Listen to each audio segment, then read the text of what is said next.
do this video for you because I can't write this in a quote concisely yet. I'm going to work on it. So maybe this will be a way of me exploring it so that I can write a quote so I can put it out there. But for the time being, I'm just going to walk through the basics of what I was thinking about.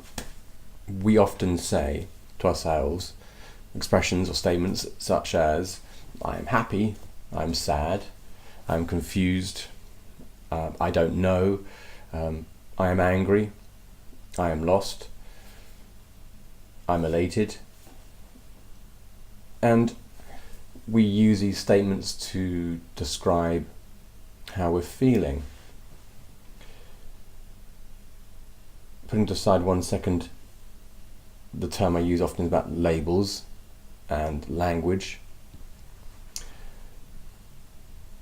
The reason I'm explaining this in more detail is that I want you to begin to consider, and actually I'll rephrase, I'm inviting you to consider that when you talk about your feelings, when you are labeling your emotions and expressing them in the examples I gave, I'm inviting you to consider them not as statements or expressions.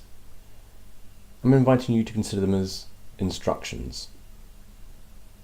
I'm going to ask you to notice for a moment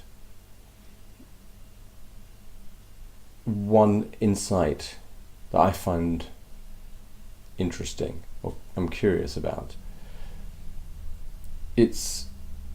Our mind is easily instructed to comply with what we tell it to do. All the work that I do is an indication of that by the way that I go about working with people to help them get the change they're after.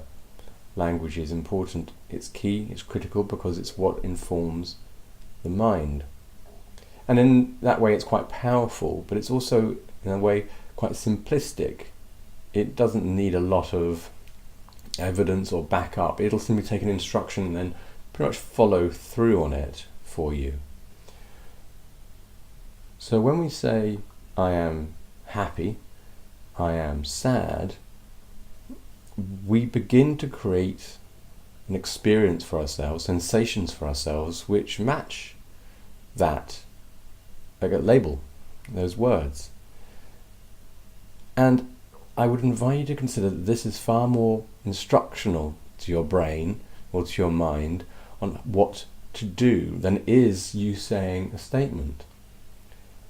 I kind of go back to previous videos I've done where I was talking about running and how I began to get tired in anticipation of a hill I thought I was going to get tired at. So very briefly, I was aiming for a hill, saw it, and imagined myself thinking, when I get there, I'm going to be tired, it's going to be difficult. But on the flat bit of road that I was running, I began to feel tired, as if I was already on the hill. My brain was taking that instruction. Rather than being, an observation, it used it as an instruction and began to tire down. Another racing example is that a lot of runners and have to battle against this. The last sections of a race is as they know they're getting to the end, they begin to say, "Oh, I know, the race is nearly over." And what happens is it becomes an instruction to the body to begin to wind down, or at times shut down. And you may have seen this on videos of runners who've kind of stumbled in the last 100 yards, 200 yards, but they begin to see the finish point because the brain's beginning to see as an instruction. So I'm inviting you to notice the language you're using, look at the sentiments you're expressing about how you're feeling, and just for a moment, wonder if this is actually an instruction to the mind rather than an expression of how you're feeling, because I think a lot of the times it's less of an expression, more of an instruction to the mind.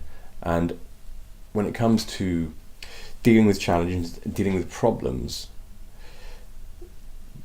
we need to be aware of this language, we need to be aware of this instruction, because we are then able to then reverse it and turn it around. I'll leave you with this particular point.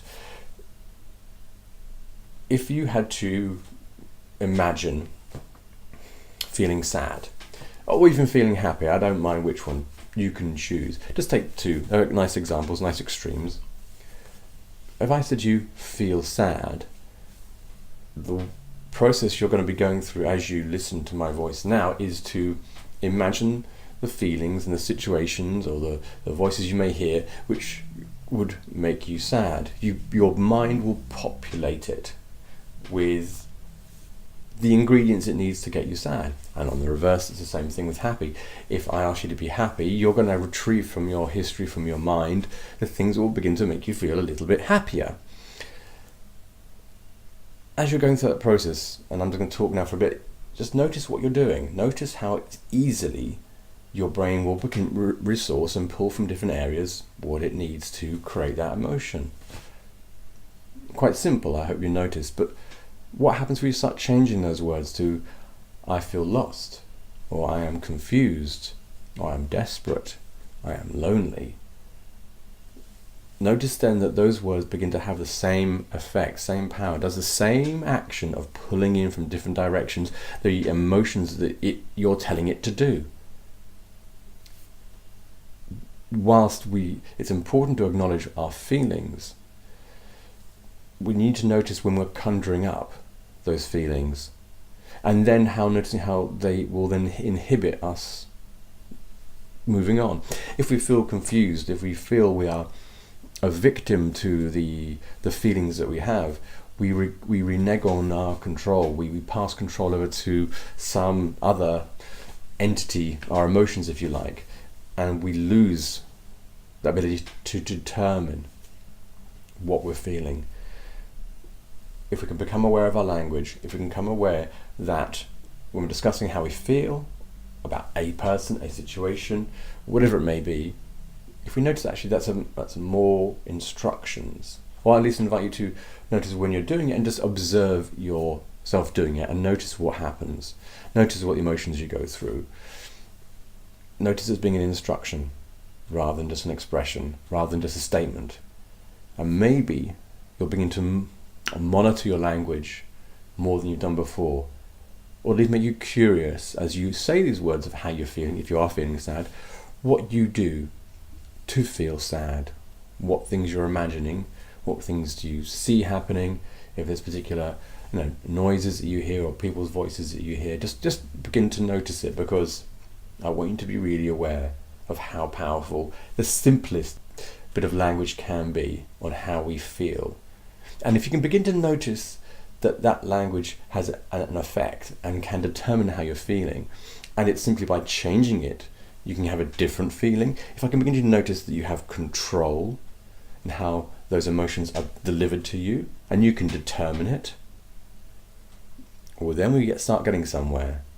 Then we start saying, well, if I can control how I feel, or determine it, or be aware of it in some form, then I'm more able to get through it and get around it and actually tackle this thing that's bothering me. And I think, if anything at all, become aware, observe and notice, and if you want to change it, then maybe now's the time to do it.